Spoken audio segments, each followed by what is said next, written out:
Hello and welcome back to my channel. If you don't know who I am, my name is Edith and I like to read books and yabba about them to you guys.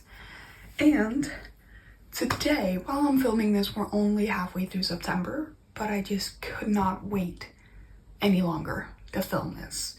So once you guys are seeing this, however, it is officially spooky season, or it's very close to being spooky season, which in my brain I mean October, the month for actual completely spooky things. When fall started, I made the entire series of me preparing for fall, and one of the things I did there was, in fact, recommendations. But in the video, I did say that I didn't do a specific genre because I wanted that genre to have its own video closer to October. And that's what we're doing today. Yeah, these are all my thriller and horror recommendations. I have a list on my trusty dusty computer here of my recommendations. I have the physical books in front of me, and then we have a few on Kindle. One thing I have talked a lot about this year was how I kind of found out that maybe thrillers aren't like a top genre for me. Horror, however, is a top genre for me, and I have read a lot of thrillers that I loved. The first half of this year, I didn't pick up a single thriller. And I don't know why, I just did not. And then I think I picked up a Freida McFadden book that we're actually going to mention at some point in this video. So instead of talking about my journey this year, let's just get into my top of the top thriller and horror book recommendations, because I did in fact only pick the ones that I loved. We're talking 4 stars or above, I think, for all of these.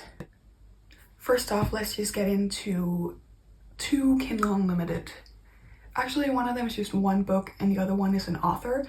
Let's start with the first book, which is in fact The Cotton Candy Massacre. I'm pretty sure you heard me talk about this before. I read it. It's actually not on Kindle Unlimited, but it's very cheap on Kindle. All the books in that series is. I haven't moved on with the series yet, even though I gave this book 5 stars, and I don't know what that's about. But basically, Cotton Candy Massacre is a slasher, so check your trigger warnings. If you don't like gory stuff, you will not like this book. You will not like it. It's about a circus kind of fair thing where someone kills the manager by putting him in a cotton candy machine. And then years later, someone reopens this theme park, but this time they make it into like a darker theme, which is basically making money off of the fact that this guy died.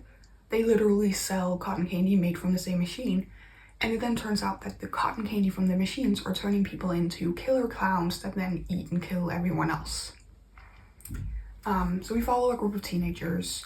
It's written kind of like a movie, like he will write jump scene to this, which I found really interesting. Could see how it could be annoying to some people. It's definitely a required taste kind of book. It's not for the faint of heart. It's not for people who don't enjoy slasher movies. It's not for people who don't enjoy the writing style, but I would always say if you like slasher movies, give this book a try.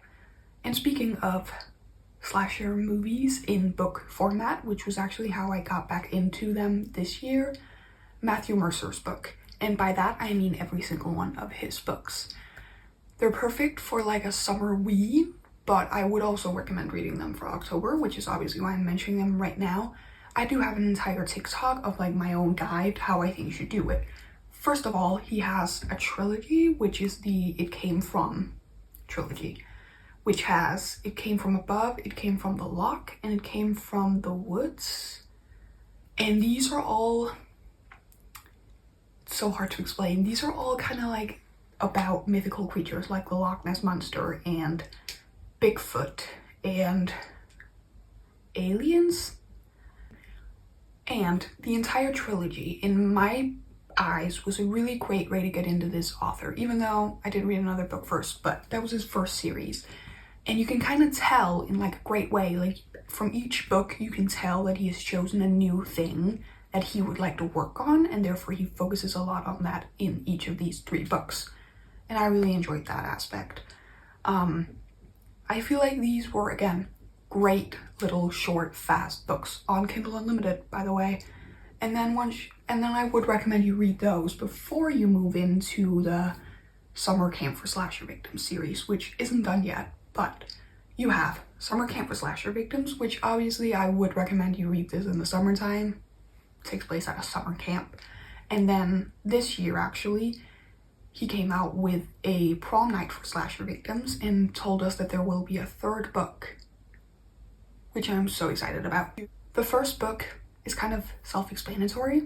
A summer camp for slasher victims. Someone literally started a summer camp for victims of different horrific events. And then at the summer camp, people slowly start dying. Because, you know, they've already been through so much trauma, so why don't we just give them some more, I guess. And then the second one, you kind of follow characters from that book on in life. And I'm so excited for the third one. These were definitely the best for me. I loved every single one of his books, but you can definitely tell that it came from trilogy was used to like establish his writing, and then Summer Camp for Slasher Victims came along and swept me off my feet. And then Prom Night for Slasher Victims, I really loved all those books, and I'm so excited to read more by him. Since we are already talking about authors where I have read every single one of their books and loved them, Alex, I have tried to pronounce your last name so often and I'm so scared of getting it wrong, so we're just gonna leave it at Alex. First book by him I read was The Silent Patient. Again, you've probably heard about this and these other books by him if you're on BookTok, if you are a thriller girly.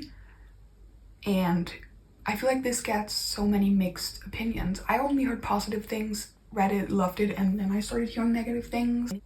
I'm just gonna read the back. I'm so bad at explaining books and I read this so long ago. So, Alicia Bernenson lived a seemingly perfect life until one day 6 years ago when she shot her husband in the head 5 times. Since then, she hasn't spoken a single word. It's time to find out why.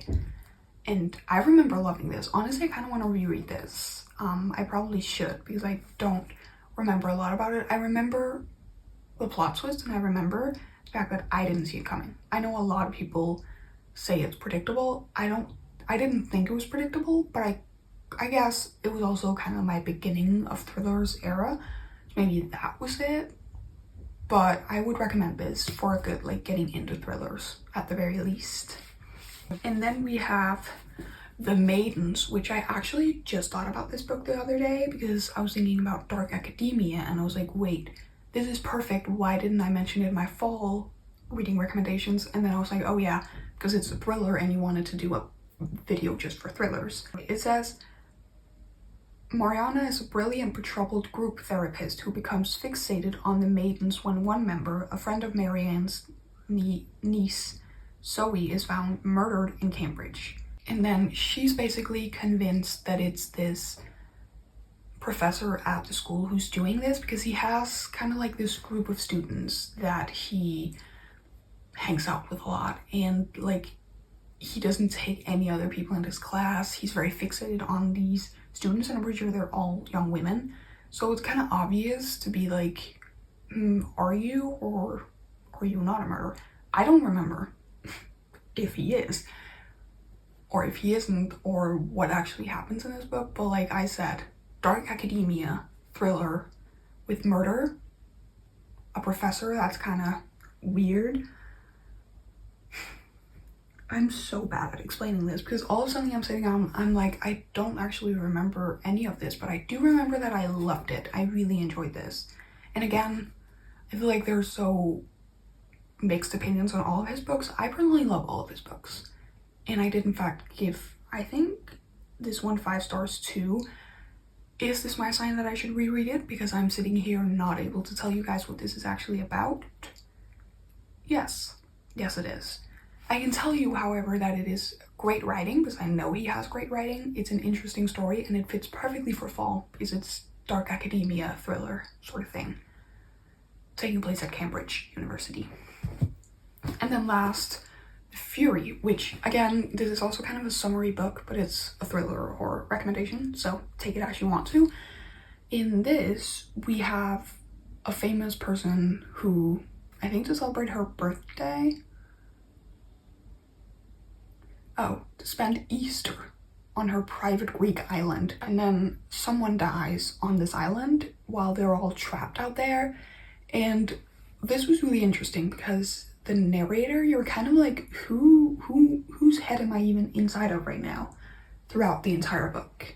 And I kind of really love that. And also, this is written like she's an actual celebrity. Like, he keeps talking about the fact that, well, you probably already know this story because it was in the tabloids back then and stuff like that.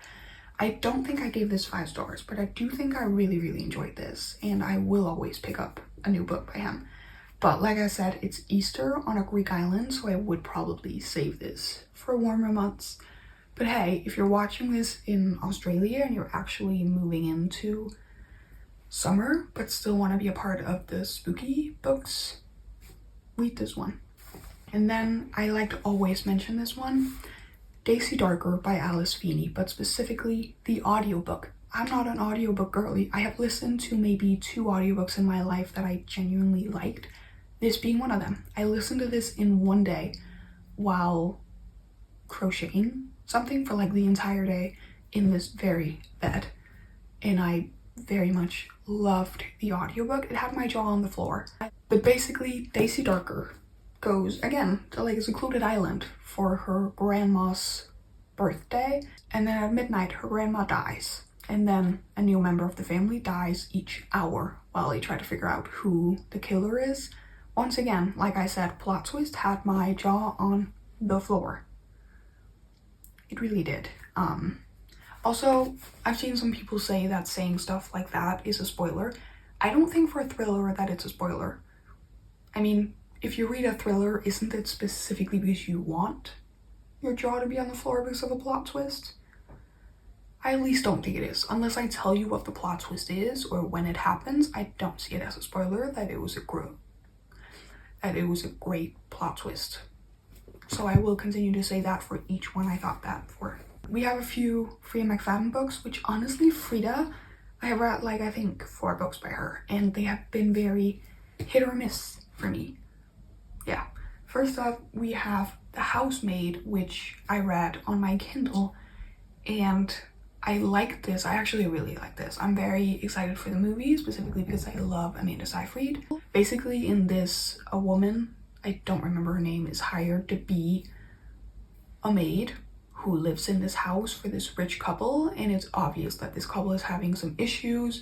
They're both being very weird. She has to live in a room in the attic that doesn't lock from the inside, but it locks from the outside.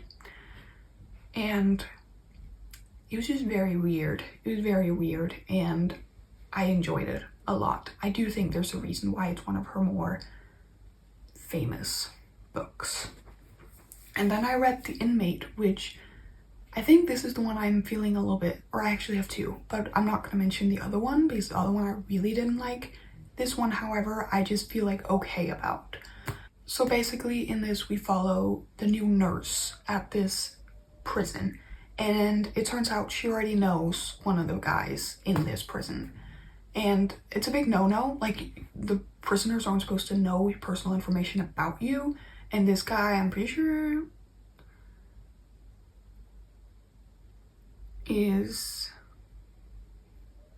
this guy used to date her in high school, and it's kind of her fault that he's even there. And she has a lot of secrets. I do think one of the things I didn't enjoy about this was her. I didn't like her as a character, and I kind of think I saw the plot twist coming. I did also do that with The Housemaid, kind of like see it coming. Yeah, I said something really funny about The Housemaid that I can't say because it's a spoiler, but I basically definitely called what happened in that one before it happened, and I do think I did the same thing with this. So I do think her books are a little bit predictable, some of them, because the last one of hers we're going to talk about, One by One, I actually think might be my favorite one by her. In One by One, we have, I don't want to say a friend group, but like a group of married people who decides to go on a hike together, but it's kind of supposed to be like this super fancy hike, so like with a fancy hotel and everything, and then the van they're driving in kind of like breaks down, so they end up having to walk the rest of the way to the hotel. They get stuck in these woods with murder, or like someone trying to kill them, which I do think some of stuff like that is kind of my favorite thrillers. Like, I don't know how to explain it, but I do remember that this was actually the first thriller I read this year, which got me back into thrillers.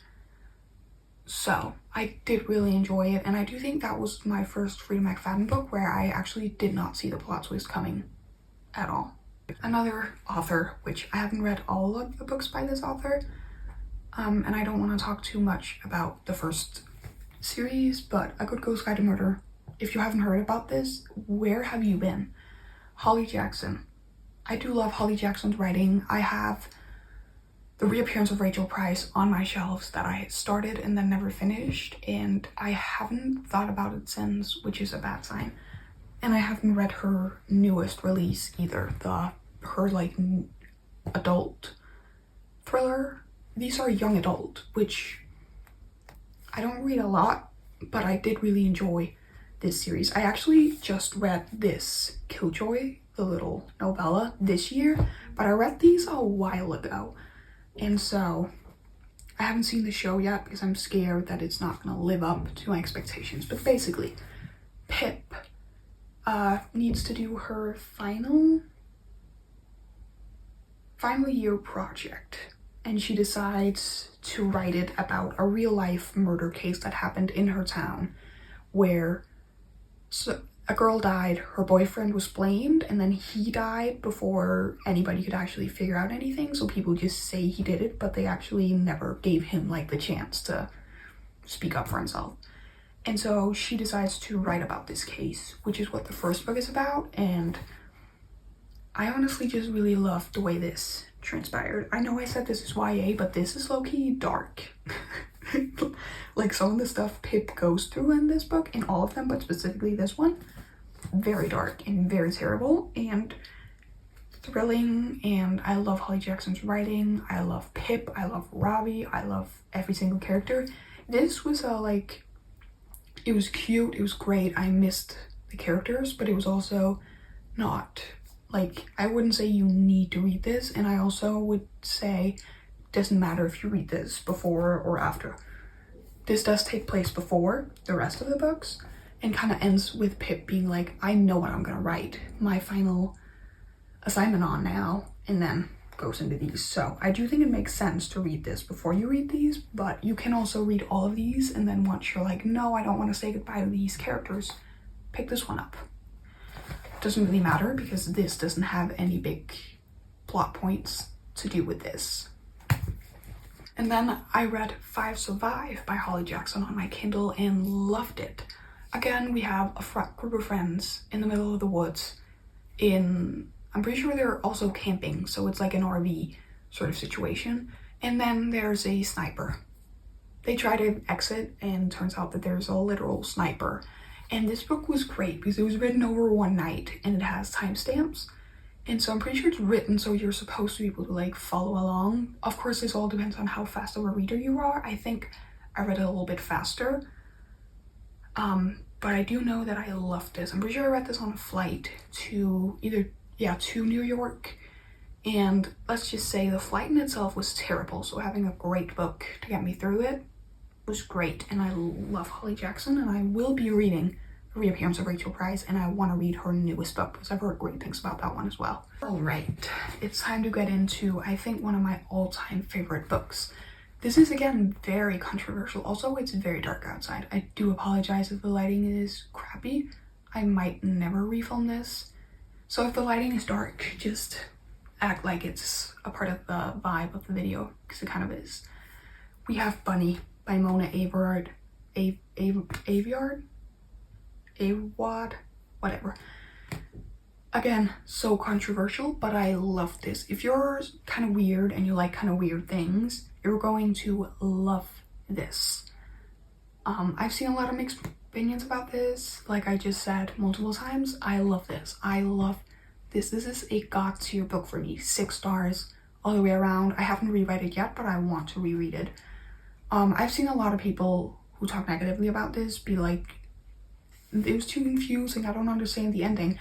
And I just personally don't see what's hard about it to understand. And I'm not saying that as like a super smart person trying to be like, you're just dumb, because obviously I'm nowhere near smart enough to be running around calling anybody dumb because of anything. I just personally feel like I understood this on such a deep level. Basically, we follow Samantha, who is kind of an outsider at this specific program in her university, because every single other person in the program is this group of girls who all call each other Bunny.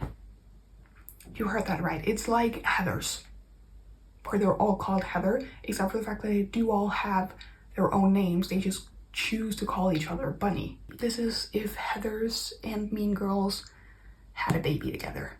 This would be it. Basically, she really wants to be a part of this group of the bunnies, and then she gets to be a part of the group, and it turns out that this group of girls takes bunnies and tries to turn them into perfect men, and if the men aren't perfect, they do in fact explode. Yeah. That's like the essence. That's how I always like to sell this book, because I feel like that is just, you're just like, wow. And it either makes you really want to read this, and if it does, read it. If it doesn't, maybe don't read it, because maybe it's just not for you, and that is okay. I can live with the fact that this is not for everybody. One of Us is Lying. Again, a book I read very long ago, but I know I liked this. Basically, a geek, a jock, a criminal, and a princess. One of us is a murderer.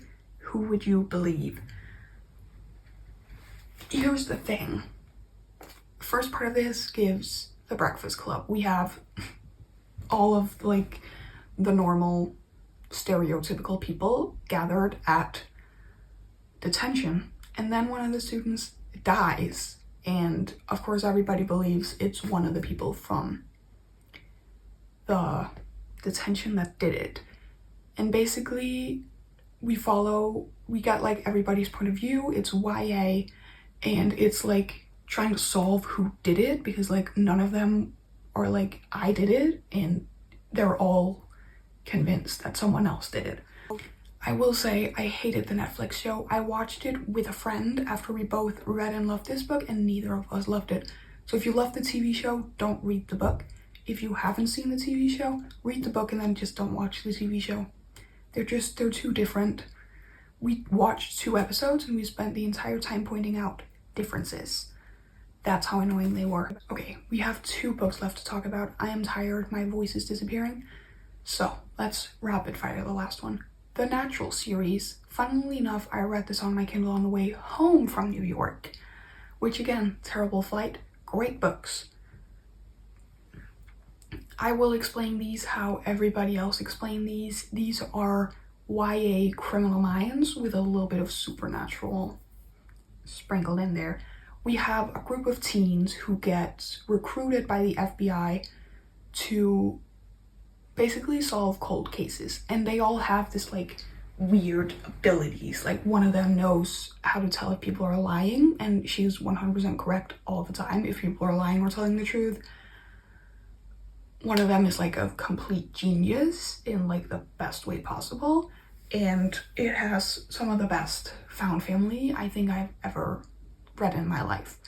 So we have 4 books, 4 different cases, and somehow each of the characters somehow are involved in each of these cases, because they always end up going from like a cold case to a actual case going on right now with a real murder, even though the FBI keeps being like, no, you can't do that, and then they let them do it anyway. And then finally, the last book, which is probably one of my most recent thrillers, we have Grey After Dark. I read this one in my Reading Heather McLary's favorite books, and I gave it 5 stars. I loved it. It is inspired by a true story, which the true story is not as gruesome as the book, because the real story is like, it only took place over 24 hours. It did, however, I'm pretty sure end up with the, like in real life, it ends up with the main character dying. But in the book, we have this woman who is a a professional athlete, and now I cannot remember for the life of me what the sport she plays is called in English. I know what it's called in Danish, but it's like you run around on skis and you shoot things. And basically she had an injury and she's trying to get back into it, and while training up for this, for the summer I think it is, she takes a job at a resort somewhere, and then she goes for a run, and on this run she's basically kidnapped by this man who thinks the world is, by this man and his son, who thinks the world are ending, and therefore they're starting their own little cabin out in the middle of the woods where they're supposed to be able to survive the end of the world safely. And they kidnap her because she's supposed to get married to the son, because obviously if the world is ending, each of these men needs their wife. Yeah, it was really insane. I was on the edge of my seat the entire time. It was a little bit descriptive with the blood in some points, not to like a slasher splatter horror kind of thing, just had some kind of descriptive scenes. But it was horrific to read in the best way possible, and I loved it. And I do have a very recent video of me reading that where I raved about how much I ended up loving this, so go watch that if you need more thoughts, because those are in fact all of my thriller recommendations. These were in fact all of my favorite horror and thriller book recommendations. So yes, even if I am terrible at explaining what these books were about, just know that at the time I read them, I loved them. And multiple of these, I just need to reread, and then I know I will love them again. So let me know if you've read any of these. Let me know if you have any recommendations based on what I liked. And don't forget to give this video a like, comment, subscribe, turn on your bell notifications so you get notified every single time I post a new video. And I will see you all next Saturday. Bye.